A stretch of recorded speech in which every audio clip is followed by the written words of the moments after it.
পাশত বন্ধন। অংগদৰ কথাত দশানন কুপিত হ'ল। অসন্মান আৰু লাজত অধোমুখ কৰিলে। তেওঁৰ প্ৰধান বহুকোটি সেনাপতি। তেওঁলোকে যুদ্ধ কৰিবলৈ আলোচনা কৰিলে। ৰাৱণে ক'বলৈ ধৰিলে, মই 7 স্বৰ্গ 7 পাতাল জিনিলো। মোৰ কাৰণে ইন্দ্ৰ যম আদি দেৱতাসকলো ভয়ত কঁপি থাকে। ইমান দূৰৰ পৰা আহি বান্দৰে বাহাদুৰি কৰিলেহি। হে ইন্দ্ৰজিৎ, তোক সকলোৰে প্ৰধান বুলি কোৱা হয়। ৰাম লক্ষ্মণক মাৰি তই সন্মানটো ৰাখ। হাতী ঘোঁৰা আদি সকলোলৈ অগণন সৈন্যৰে আজি ৰামৰ 4খন দুৱাৰত যুদ্ধ কৰ। হে মোৰ পুত্ৰ, তই সাৱধানেৰে যুদ্ধ কৰগৈ। প্ৰথমে অংগদক মাৰিবি, পিছত অন্যক মাৰিবি। বাপেকৰ অতি মৰমৰ পুত্ৰ বীৰ মেঘনাদে সৰ্বাংগ ভৰি ৰজাৰ পোছাক পিন্ধিলে। বাকীবিলাকেও যুদ্ধৰ কাৰণে সাজি কাচি ওলালে। তেওঁৰ যুদ্ধৰ কাৰণে ৰথ সাজন কাচন কৰিলে। ধনু যুদ্ধৰ অস্ত অক্ষহিনী সেনা, 10 কোটি হাতী, 20 কোটি ঘোঁৰা, 25 কোটি খেল ও ঝকৰা। ইন্দ্ৰজিতে পিতৃক প্ৰদক্ষিণ কৰি ৰথত উঠিলেগৈ। সৈন্যৰ পদভৰত পৃথিৱী কঁপি গৈছে। ৰাক্ষসৰ বাদ্য শব্দত দেৱতাৰ মনত ত্ৰাস লাগিছে। ৰাক্ষস সৈন্যৰ ধূলাত পৃথিৱী অন্ধকাৰ। প্ৰথমে পূব ফালৰ পৰা দুৱাৰৰ কাষ চাপিল। তাত বীৰসকলে বাণ বৰিষণ কৰিবলৈ ধৰিলে। কপিসকলে গছ আৰু পাথৰ বৰিষণ কৰিবলৈ ধৰিলে। নিশাচৰ আৰু বান্দৰৰ দুয়ো ফৈদ মিহলি হৈ গ'ল। দেৱতাসকলে কৌতুকেৰে চাই আছে। ৰাক্ষসবিলাকে বান্দৰবিলাকৰ গাত বাণ বৰষিবলৈ ধৰিলে। অসংখ্য ৰাক্ষসে ৰণত প্ৰাণ এৰিছে। ভোকো খাই কিছুমান ৰাক্ষস মৰিল। বান্দৰৰ ৰণত ভয় নাই। ৰণৰ ভয়ত পলাব নালাগে। উভয় ফৈদৰ ৰণত তেজৰ নদী ববলৈ ধৰিলে, যেন ভাদ মাহৰ গংগাহে। কোনো যুগতেই এনে যুদ্ধ হোৱা নাই। এনে হৈছে যেন অসময়ত প্ৰলয়হে। পূব ফালৰ দুৱাৰত যুদ্ধ কৰি বীৰ ইন্দ্ৰজিতে দক্ষিণ দুৱাৰলৈ যাত্ৰা কৰিলে। তাত অংগদক দেখি ইন্দ্ৰজিতে হাঁহিলে। তাক যিমান পাৰে সিমানে গালাগালি কৰিবলৈ ধৰিলে। মোৰ পিতৃয়ে গালি দিলে তই পলালি। আজি তোক কোন বাপেৰে ৰক্ষা কৰে চাম। তোৰ বাপেৰক মাৰি মাৰক পৰে নিলে। ধিক বান্দৰ, তোৰ নিৰ্লজ্জ অন্তৰ। যাৰ শৰত তোৰ পিতা বালি মৰিলে, ধিক তই অধম, তাৰ কাম কৰিবলৈ লাজ লগা নাইনে? আজি মোৰ হাতত তোৰ অৱশ্যেই মৃত্যু হ'ব। মই অন্য নহয়, মোৰ নাম বীৰ মেঘনাদ। কথা শুনি অংগদে ক'লে, দুষ্ট, তই অকাৰণে গৰ্বিত। তোক পদাঘাততে আজি জীৱন ল'ম। তোৰ বাপেৰে সন্ন্যাসীৰ বেশেৰে সীতাক হৰণ কৰিলে। সেই পাপৰ কাৰণে তই আজি যমালয়ে যাবি। সেই পাপতে ত্ৰিশিৰা কবন্ধই ৰণত পৰিলে। তোৰ বাপেৰৰ পাপৰ কাৰণে সাগৰত সেতু বন্ধা হ'ল। তোৰ বাপেৰ নাৰী চোৰ। তই কপট যুদ্ধ কৰিবলৈ আহিছ। তই চোৰৰ পুত্ৰ। তই চোৰ, তোৰ ৰণো চোৰ। আজি তোৰ ৰক্ষা নাই। কথা শুনি ইন্দ্ৰজিতে শৰ মাৰিবলৈ ধৰিলে। কোটি কোটি বান্দৰৰ প্ৰাণ ললে। উপায় নাপাই অংগদক এৰি সকলো বান্দৰ পলালে। খঙত অংগদে থৰ থৰকৈ কঁপিব ধৰিলে। ইন্দ্ৰজিতে গছ পাথৰ আদি মাৰিবলৈ ধৰিলে। অংগদে খঙত ৰথত লাঠি মাৰিবলৈ ধৰিলে। লাঠিৰ কোবত ৰথ আৰু সাৰথিক চূৰ্ণ কৰিলে। অংগদৰ বিক্ৰমত ইন্দ্ৰজিৎ ত্ৰাসত কঁপিবলৈ ধৰিলে। ইন্দ্ৰজিতে লাফ মাৰি আকাশলৈ উঠিলে। আকাশৰ পৰা 2 সৈন্যৰ ৰণ চাবলৈ ধৰিলে। প্ৰচণ্ড ৰাক্ষসে যুদ্ধলৈ আগবাঢ়ি আহিলে আৰু সম্পাতি বান্দৰলৈ 300 বাণ মাৰিলে। বাণৰ আঘাতত সম্পাতি বিবৰ্ণ হ'ল। তেতিয়া শাল গছ লৈ 3 পাক দিলে। কুমাৰৰ চাকৰ নিচিনাকৈ বায়ু বেগেৰে ঘূৰিবলৈ ধৰিলে। বৃক্ষৰ আঘাতে প্ৰচণ্ড ৰাক্ষস চুৰমাৰ হ'ল। সম্পাতিয়ে প্ৰচণ্ডক মাৰি নেজত গছ বান্ধি অসংখ্য ৰাক্ষস মাৰিলে। 4 বীৰক নেজত বান্ধি আচাৰ মাৰি দিলে। ফলত মূৰৰ খোলা ভাঙি হাড় চূৰ্ণ হ'ল। তপন নামৰ ৰাক্ষসে নীলবীৰক বানেৰে বিন্ধি পেলালে। বানৰ আঘাত পাই নীল উঠি দৌৰ দিলে। সংগ্ৰামৰ মাজতে তপন পৰি গ'ল। তাকে দেখি বিদ্যুৎমালী ৰাক্ষস আহি বান্দৰৰ লগত দুৰ্জয় সংগ্ৰাম কৰিলে। সেই সময়তে হনুমানক সি দেখিলে। তৎক্ষণাৎ হনুমানৰ মনলৈ ভয় অহা নাই। লাভ মাৰি বিদ্যুৎমালীৰ ৰথত উঠিলে। ৰথত উঠি হনুৱে তাৰ চুলিত ধৰি তাৰ মাথা ফালি পেলালে।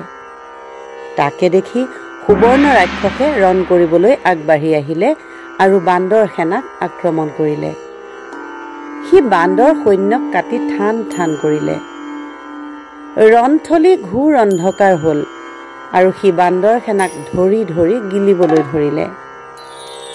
ৰণথলীত বান্দৰবিলাকৰ দুৰ্গতি দেখি নীল সেনাপতিয়ে খেদি আহিলে। খঙত নীলবীৰে চাৰিওফালে চাই বিদ্যুৎমালীৰ ৰথৰ চকা দেখিবলৈ পালে। তেওঁ ৰথৰ চকা খুলি হাতত তুলি ল'লে আৰু দানৱক বধ কৰিবলৈ ৰথৰ চকা মাৰিলে। আৰু ৰথৰ চকা বায়ু বেগেৰে আহি সুবৰ্ণৰ মাথা কাটি গ'ল। সুগ্ৰীৱ ৰাজৰ শহুৰেকে 2 পুত্ৰ লৈ ৰাক্ষসৰ লগত যুঁজিব ধৰিলে। যুঁজোতে যুঁজোতে বুঢ়াৰ আনন্দ বাঢ়ি গ'ল। এনেকুৱা জাপ দিব ধৰিলে যেন বয়সত তেনেই ডেকা। যুঁজোতে বুঢ়াই সকলো পাহৰি গ'ল। 10-20 ৰাক্ষসক টেটুচেপা দি ধৰে। বুঢ়াৰ থাপৰ চৰত কাণৰ তাল লাগি যায়। টিকিব নোৱাৰি ৰাক্ষসবিলাকে লংকালৈ পলাবলৈ ধৰিলে। এইবাৰ ৰাক্ষসৰ আগত সুমিত্ৰানন্দন বীৰ লক্ষ্মণে যুঁজিবলৈ ধৰিলে। বীৰ যেন প্ৰথম যৌৱন প্ৰাপ্তহে, কোনো অৱসাদ নাই। তেওঁৰ ৰূপ গুণ পৰাক্ৰম অসীম। তেওঁক যুদ্ধত গতি ৰোধ কৰাৰ শক্তি কাৰোৱেই নাই। সুমিত্ৰানন্দনে আনন্দৰে যুদ্ধত প্ৰৱেশ কৰিলেগৈ। ৰাক্ষসবিলাকে তেওঁক দেখি ভয় কৰিবলৈ ধৰিলে। বুকুত 300 বাণ মাৰিলে। বাণ খায়ো হনুমানে চকুৰ নিমিষতে লক্ষ লক্ষ নিশাচৰক মাৰিবলৈ ধৰিলে। বেলাৰ শেষত কোটি সহস্ৰ ৰাক্ষস মাৰিলে। লক্ষ্মণৰ যুদ্ধ দেখি দেৱতাসকল আনন্দিত হ'ল। তেজৰ নদী ববলৈ ধৰিলে। ৰাক্ষসবিলাক যুদ্ধ এৰি ত্ৰাসত পলাবলৈ ধৰিলে। ইন্দ্ৰজিতে আকাশৰ পৰা সেইবিলাক দেখি আছিল। তেওঁ মনৰ দুখেৰে ভাবিবলৈ ধৰিলে, পিতাই সৈন্যবিলাকক মোৰ হাতত সঁপিছিল, কিন্তু মই সিহঁতক ৰাখিব নোৱাৰিলোঁ। প্ৰকাণ্ড প্ৰকাণ্ড বীৰ সেনাপতিবিলাক ৰণত পৰিলে। লক্ষ লক্ষ পদাতি, হস্তি পৃষ্ঠত থকা বীৰবিলাক, কোটি কোটি অশ্বাৰোহী সেনা, ৰাজ্যৰ মহাপাত্ৰ সকলোবিলাক ৰণত পৰিলে। মই কোনমুখে ৰাজ্যত গৈ প্ৰৱেশ কৰিমগৈ? কিন্তু দেখা দেখি যুদ্ধত মই জিকিব নোৱাৰোঁ। নেদেখা হৈ যুদ্ধ কৰিব পাৰি। গতিকে মায়া কৰি মেঘৰ আঁৰত থাকি নৰ আৰু বান্দৰবিলাকক মাৰোঁ। সেইবুলি মেঘনাদে শ্ৰীৰামক মাতি ক'লে, হে ৰাম, জীয়াই জীয়াই দেশলৈ যাবলৈ ইচ্ছা নকৰিবি। নিৰ্বলী ৰাক্ষসবিলাকক মাৰি আনন্দিত হৈছ। আজি তোক যমৰ ঘৰলৈ পঠাম। সেইবুলি ধনুত গুন্দিলে। মেঘৰ আঁৰত শূন্য মাৰ্গত ইন্দ্ৰজিৎ আছে। কোনেও দেখিবলৈ নাপাই চিন্তিত হ'ল। এই দুষ্ট নিশাচৰে কিমান মায়া জানে। লুকাই থাকি অনৰ্গল বাণ বৰষিবলৈ ধৰিলে। ৰামে কপিসকলক অন্তৰিক্ষত থকা ৰাৱণ নন্দনক অন্বেষণ কৰি ধৰি আনিবলৈ ক'লে। কিন্তু ইন্দ্ৰজিতে এনে দুৰ্জয় বাণ এৰিবলৈ ল'লে যে ৰাম আৰু লক্ষ্মণক জৰ্জৰিত কৰি পেলালে। 2 ভায়েকৰ ৰক্তধাৰে বসুমতী তিতি যাবলৈ ধৰিলে। এই খবৰ উত্তৰ পাৰত থকা সুগ্ৰীৱ ৰজাই পাই ৰক্ষকক তাত ৰাখি নিজে তালৈ গ'ল। ইন্দ্ৰজিতে পশ্চিম দুৱাৰত যুদ্ধ কৰি আছিল। সুগ্ৰীৱে ৰাম লক্ষ্মণক বচাবলৈ তালৈ গ'ল। পূবফালৰ দুৱাৰলৈ আহি নীল সেনাপতিক খবৰ দিলে। তেওঁলোকো তালৈ গ'ল। এনেকৈ সকলো সেনাপতিয়ে এই খবৰ পালে। কেৱল বিভীষণে এই বাৰ্তা নাপালে, কাৰণ তেওঁক বিপক্ষৰ জ্ঞান কৰিলে। চাৰিখন দুৱাৰৰ সৈন্যই একে ঠাই হ'ল। বান্দৰবিলাকে লাফ মাৰি আকাশত উঠিলে, কিন্তু ক'ত থাকি যুদ্ধ কৰিছে তাৰ কোনো সমিধান নাপালে। সহস্ৰলোচন ইন্দ্ৰই যাক নেদেখিলে, দুই চকুৰ নৰ আৰু বান্দৰে কেনেকৈ দেখিব? ইমান বান মাৰিও সি ক্ষান্ত নহ'ল।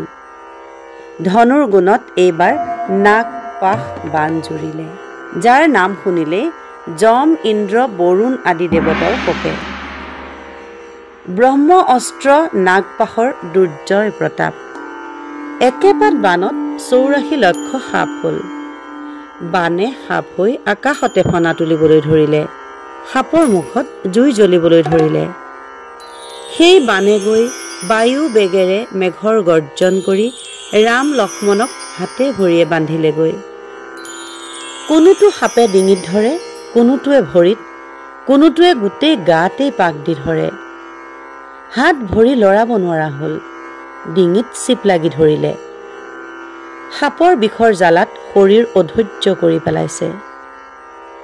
দুইজন মাটিত ঢলি পৰিল। যুদ্ধত জিনি ইন্দ্ৰজিতে সিংহনাদ কৰিবলৈ ধৰিলে। পুৰস্কাৰ ল'বলৈ পিতৃৰ ওচৰলৈ গ'ল। বান্দৰবিলাকে কান্দিবলৈ ধৰিলে। বীৰে ঢোল বজাই লংকাত প্ৰৱেশ কৰিলেগৈ। তেওঁ পিতৃৰ আগত হাতজোৰ কৰি খাৰা হ'লগৈ। ৰাজ ব্যৱহাৰ মতে 3 বাৰ মাথা দোৱালে। ৰাৱণে পুতেক ৰণৰ সংবাদ ল'লে। হাতজোৰ কৰি মেঘনাদে ক'বলৈ ধৰিলে,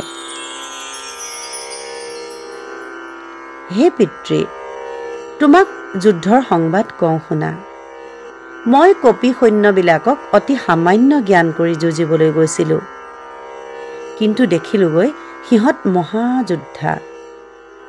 ৰাম লক্ষ্মণ দুইজন যুদ্ধত মহাপৰাক্ৰমী। যক্ষ ৰক্ষ দেৱতা গন্ধৰ্ব সকলোতকৈ যুদ্ধ কৰা কঠিন নৰ আৰু বান্দৰৰ সৈতে প্ৰথমে যুদ্ধ কৰিবলৈ যাওঁতে ৰথছত্ৰ আৰু সাৰথিক মাৰিলোঁ। পিছত মই নিজক ৰক্ষা কৰিবলৈ কাতৰ হ'লোঁ। প্ৰাণৰ ভয়ত আকাশৰ ওপৰলৈ পলালোঁ। তাত গৈ থিয় হৈ ৰাক্ষসৰ দুৰ্গতিবিলাক দেখিবলৈ পাই অপমান পাই ৰাম লক্ষ্মণক শৰে বিন্ধি সকলো থান বান কৰিলোঁ। বান্দৰৰ মাথা ভাঙি লণ্ড ভণ্ড কৰিলোঁ। শৰীৰত তেজ নাইকিয়া কৰি পেলালোঁ। বানে বিন্ধি দুইজন ভায়েকক জৰ্জৰিত কৰিলোঁ। অনেক বান্দৰক বানে বিন্ধিলে। প্ৰচণ্ড প্ৰতাপী ব্ৰহ্ম অস্ত্ৰ নাগপাশত একেবাৰতে 84 লক্ষ সাপ জন্মিল। বানে সাপ হৈ আকাশত ফনা ধৰি গৈ ৰাম লক্ষ্মণ দুইজনকে হাত ভৰি ডিঙিত বান্ধি পেলালে। গতিকে হে পিতা, ৰাম লক্ষ্মণৰ কাৰণে তুমি ভয় নকৰিবা। সীতাৰ সৈতে তুমি নিশংক মনেৰে বাস কৰা। কথা শুনি ৰাৱণ খুব আনন্দিত হ'ল। পুতেকক মৰমেৰে সাৱটি ধৰিলে আৰু মূৰত হাত দি আশীৰ্বাদ কৰিলে। মৰমৰ চিন হিচাপে তেওঁক নানান বস্তু দি সন্তোষিত কৰিলে। তেওঁ পুতেকক সকলো সম্পত্তি দিলে, মাত্ৰ নৱছত্ৰদণ্ড নিদিলে। পুতেকক বিদায় দিয়াৰ পাছত ৰাৱণে ত্ৰিজটা ৰাক্ষসক নাম ধৰি মাতিলে। ৰাৱণে ক'লে, ঐ ত্ৰিজটা, তই এবাৰ সীতাৰ ওচৰলৈ গৈ তেওঁৰ অহংকাৰ শূন্য কৰি আহ। পুষ্পক বিমানত সীতাক তুলি লৈ ক্ষন্তেক সময় আকাশ ভ্ৰমণ কৰি আহগৈ। ৰাম লক্ষ্মণ দুয়ো নাগপাশত বন্ধন হৈ আছে। সীতাই নিজ চকুৰে আকাশৰ পৰা দেখকগৈ। ৰাম লক্ষ্মণ মৰিলে সীতাই ত্ৰাসিত হৈ মোকেই ভজিব। ৰাৱণৰ আজ্ঞা পাই ত্ৰিজটাই ৰাম লক্ষ্মণৰ কথা সীতাৰ আগত ক'লে। স্বামী আৰু দেৱৰক যদি চাবলৈ ইচ্ছা কৰিছা মোৰ লগত ব'লা। কথা শুনি সীতা দেৱীয়ে ত্ৰিজটাৰ লগত ৰথত উঠি তেওঁলোকক চাবলৈ ওলাল।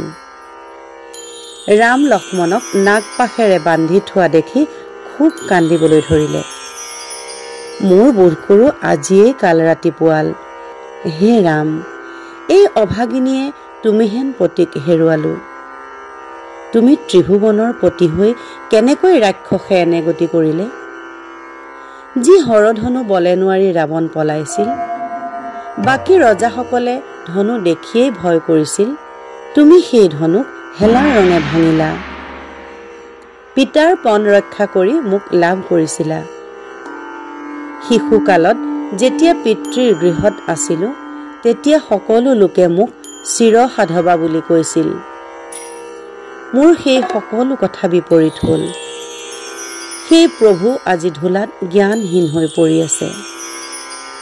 সেই বুলি সীতাই ৰামক সুঁৱৰি সুঁৱৰি হুৰাওৰে কান্দিব ধৰিলে।